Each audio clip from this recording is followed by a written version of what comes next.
Huti sundan ang mga yapak ni Papa Ilhan. Wates sa maliwanag at magandang landas sa kagubatan ni Papa Nico ay maingat at matatag na naglalakad. Ngunit si Mumba ay nakatingin ng malaki ang mga mata. Ling natuto siyang lumakad ng may pagmamalaki at tiwala sa sarili.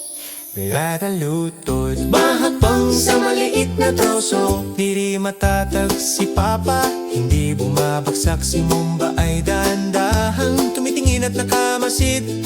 Iniisip muna tulad ng ginagawa ni Papa.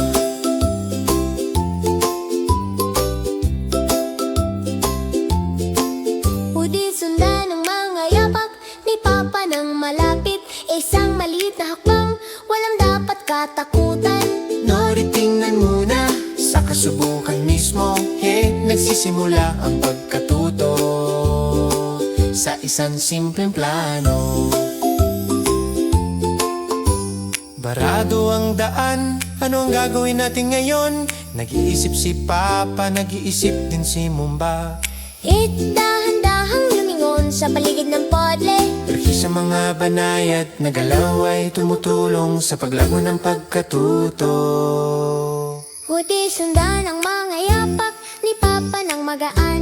Magsip ng mahinahon, magtatagumpay ka. Hipag-isipan mabuti, gumalaw ng maingat.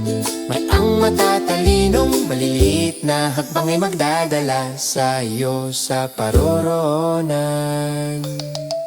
Hudi sundan ng mga yapak ni Papa ng may pagmamalaki.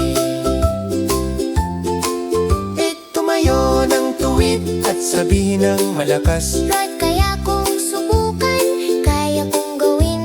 tumulong ang mga yapak ni Papa para maging ako rin. Hilays maging maingat sa pagmamasid at subukan ng dahan-dahan. Uy, ganito lumalaki ang maliliit na mag-aaral. Hindi pa ba ang naggagabay, ngunit ang mga hakbang ay akin. Nakakatulong ang paggaya para ako'y lumiwanag.